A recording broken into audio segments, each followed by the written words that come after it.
Bonsoir et bienvenue dans notre émission du vendredi « On a tous besoin ». Ce soir, je vais continuer sur le thème du suicide.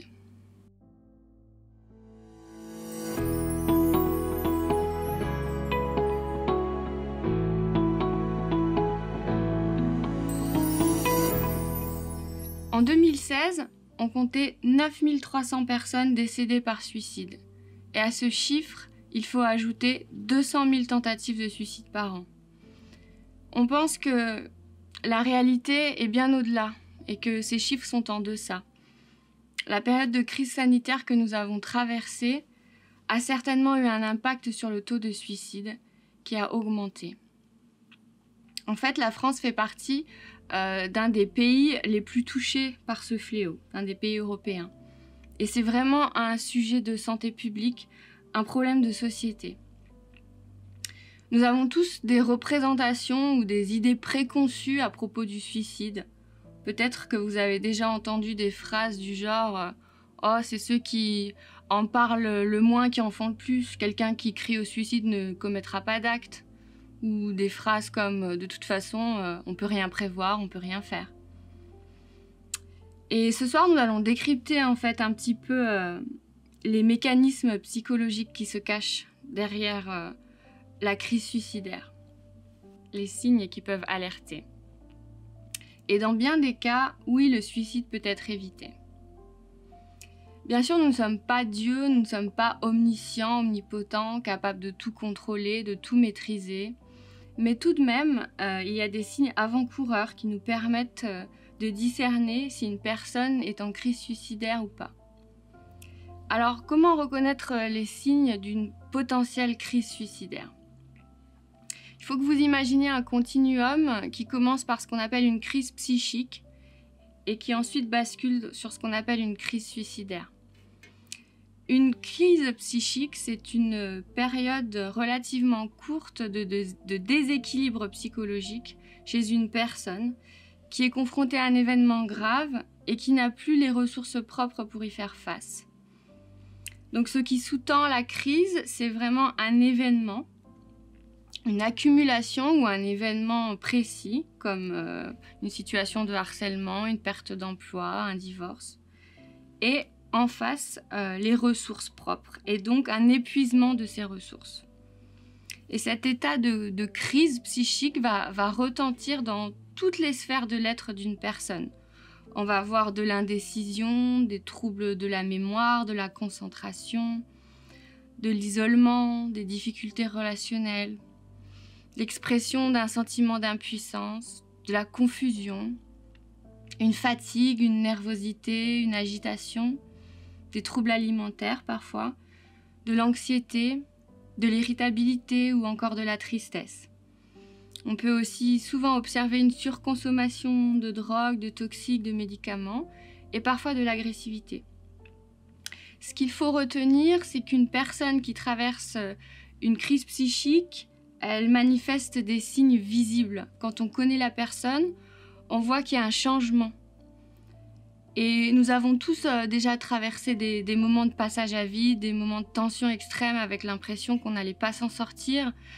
Et puis finalement, la crise est retombée, on a trouvé une porte de sortie et on a retrouvé un certain équilibre. Mais pour certaines personnes, elles vont basculer dans ce qu'on appelle la crise suicidaire.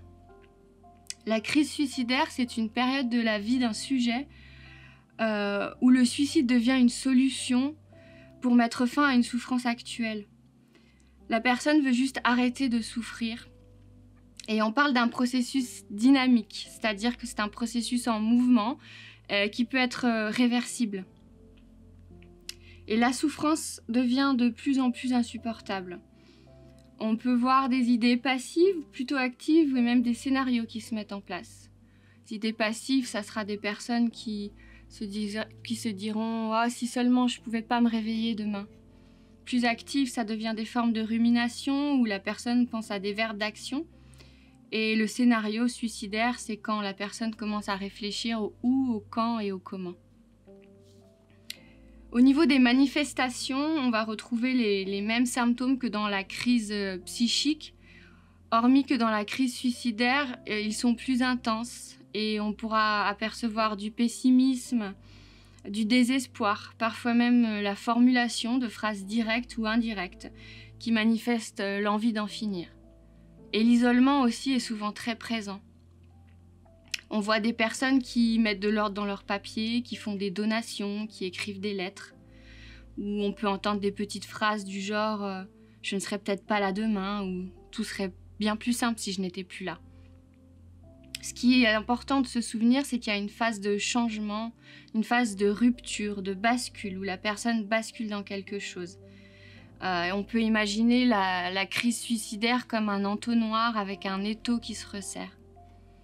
La personne est dans une impasse et dans une souffrance extrême, elle est submergée par ses émotions. Elle a ses ressources personnelles qui sont épuisées et elle ne trouve plus de stratégie. Et la perception de la réalité devient embrouillée. L'émotion prend le dessus sur le raisonnement. On parle même de déconnexion cognitive. La personne ne trouve plus de solution adaptée à ses difficultés. Et le passage à l'acte suicidaire finit par devenir le seul et unique moyen de s'en sortir et la seule alternative possible pour mettre fin à la souffrance. Cependant, on peut toujours percevoir une forme d'ambivalence. Il y a toujours l'envie de vivre qui s'entrechoque avec l'envie de ne plus souffrir.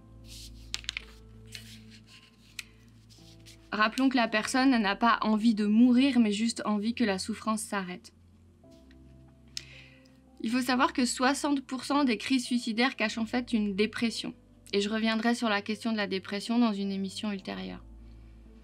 80% des personnes qui se sont suicidées ont consulté un généraliste dans le mois et 30% la semaine avant. C'est vous dire s'il y a des signes avant-coureurs. Et nous pouvons même évaluer ce que nous appelons le potentiel suicidaire. En fait, toutes les personnes qui sont en crise suicidaire, bien sûr, ne passent pas à l'acte. La majorité des personnes, d'ailleurs, 2/3 ne récidiveront jamais. On estime qu'à peu près 10% de ces personnes vont passer à l'acte encore et décéder par suicide. En parlant et en questionnant la personne en crise, on peut évaluer le potentiel suicidaire, c'est-à-dire le risque qu'une personne a de passer à l'acte. Alors c'est un risque statistique qui comporte une marge d'erreur, mais qui nous aiguille quand même sur l'état où en est la personne. Cette évaluation, elle s'appuie sur 3 grands critères qui sont l'urgence, la dangerosité et le risque. L'urgence ou l'imminence du passage à l'acte, ce qui va nous aiguiller pour le déterminer, c'est le niveau de souffrance. Rappelez-vous d'un côté la balance entre la souffrance et les ressources pour y faire face. Plus le niveau de souffrance semble élevé, plus c'est un critère qui doit nous inquiéter. Il y a aussi l'intentionnalité suicidaire. C'est pour ça qu'il ne faut pas hésiter à poser des questions à la personne. Est-ce qu'elle a des idées passives, actives? Est-ce qu'elle a déjà pensé à se suicider? Est-ce qu'elle a déjà essayé? Est-ce qu'elle sait comment elle s'y prendrait? Ça, c'est des choses qui vont vraiment nous aiguiller. Il y a aussi l'absence d'autres alternatives. Est-ce que la personne a encore des stratégies, des idées pour s'en sortir? Ou est-ce que le suicide, finalement, est la seule option qui lui reste? L'impulsivité aussi est un critère important. Il est aussi lié parfois à la prise de toxiques. Les personnes qui sont très impulsives, elles peuvent passer à l'acte plus facilement. Et il y a aussi un événement précipitant. Est-ce qu'il y a la goutte d'eau? Souvent, c'est une constellation de facteurs, mais parfois, il y a quelque chose qui vient se surrajouter et qui fait que la personne, cette fois-ci, n'en peut plus. Alors, on parle d'urgence faible quand la personne désire parler encore, qu'elle est dans une recherche de communication, qu'elle cherche quand même des solutions. Elle n'a pas vraiment de scénario suicidaire, mais elle y pense. Et puis, elle maintient des projets encore pour les jours à venir. Elle a encore des stratégies. L'urgence, elle est dite moyenne quand l'équilibre émotif est particulièrement fragile. La personne envisage le suicide, elle a une intention claire, mais elle remet ça à plus tard. Elle a besoin d'exprimer directement ou indirectement son besoin d'aide. Mais vous avez aussi, à contrario, des personnes qui sont fermées, qui ne veulent plus communiquer et qui ne montrent rien. À ce stade, on perçoit encore dans l'urgence moyenne cette ambivalence dont je parlais tout à l'heure, entre l'envie d'en finir, mais l'envie de vivre quand même. Et l'urgence est dite élevée quand la personne est décidée, quand sa planification est claire. Le où, le quand et le comment ont été réfléchis, pensés. Et le passage à l'acte est prévu dans les jours à venir. La douleur et l'expression de la souffrance sont souvent omniprésents ou alors complètement tus.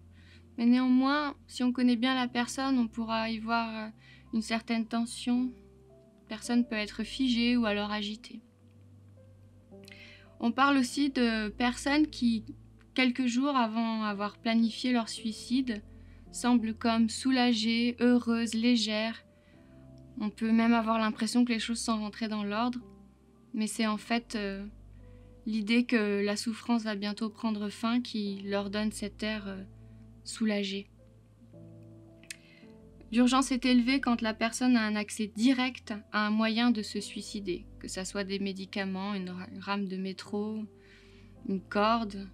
Quand la personne a accès à un moyen de se suicider, c'est vraiment un signe qui est dangereux.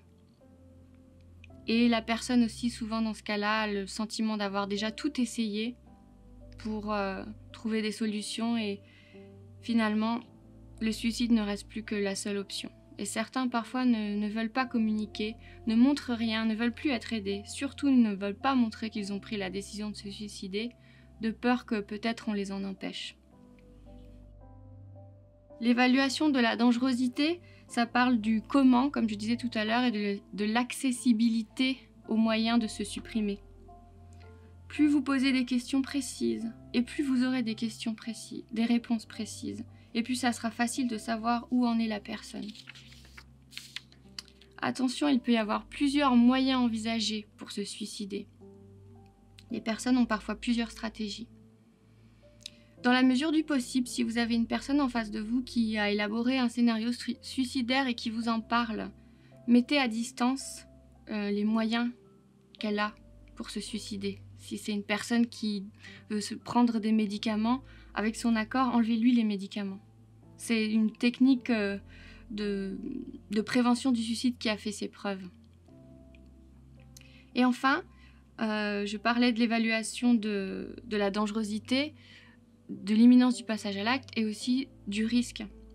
Quand je parle de risque, c'est-à-dire l'ensemble de facteurs personnels, familiaux ou environnementaux qui sont des prédispositions et qui accentuent la fragilité d'une personne, sa vulnérabilité, et qui augmentent ainsi la probabilité qu'elle soit en crise et qu'elle puisse passer à l'acte.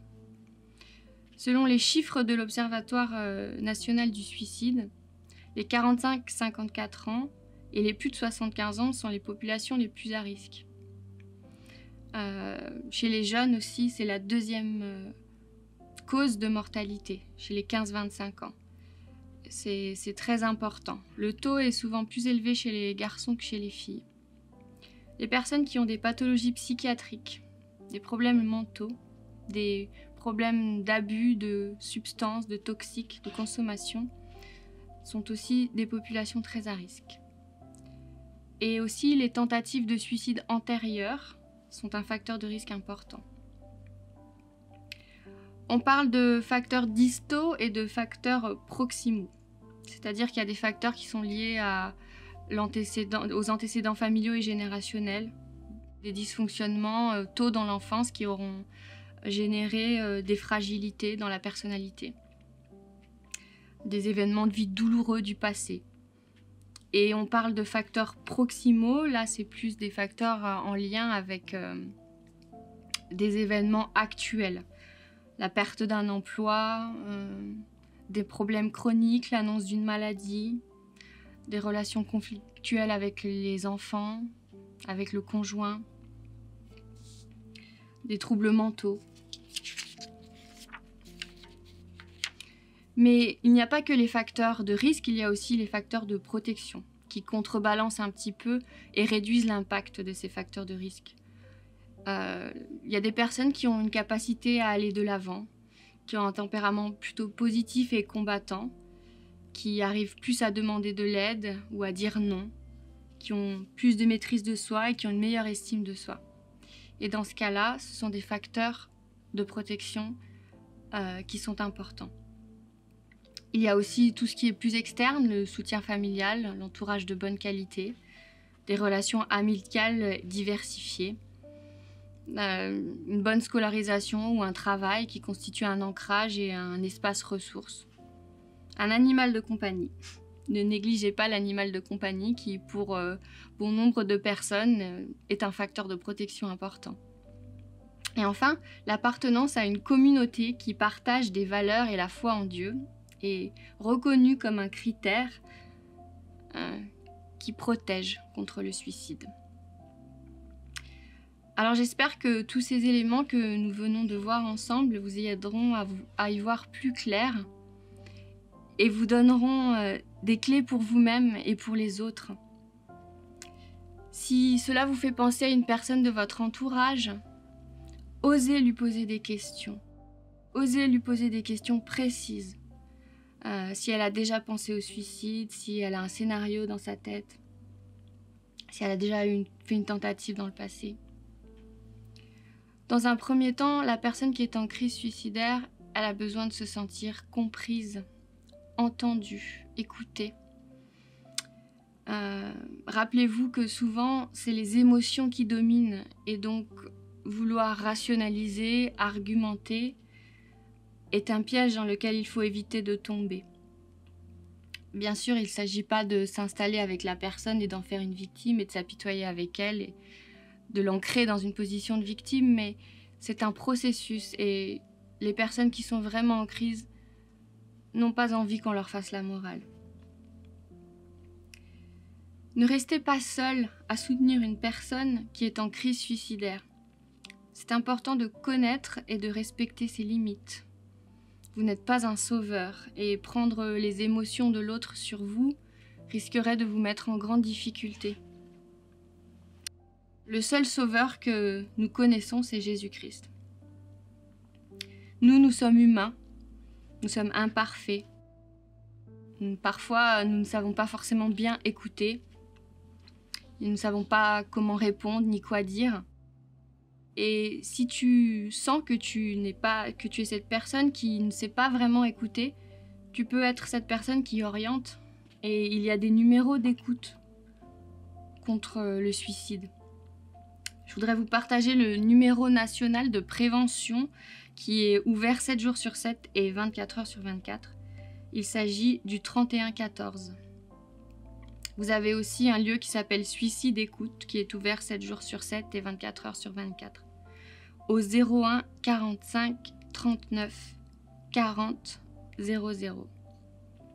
Vous avez aussi un endroit qui s'appelle le CLIPS à Grenoble qui est un centre de lutte contre l'isolement et qui accueille les personnes les après-midi sans rendez-vous.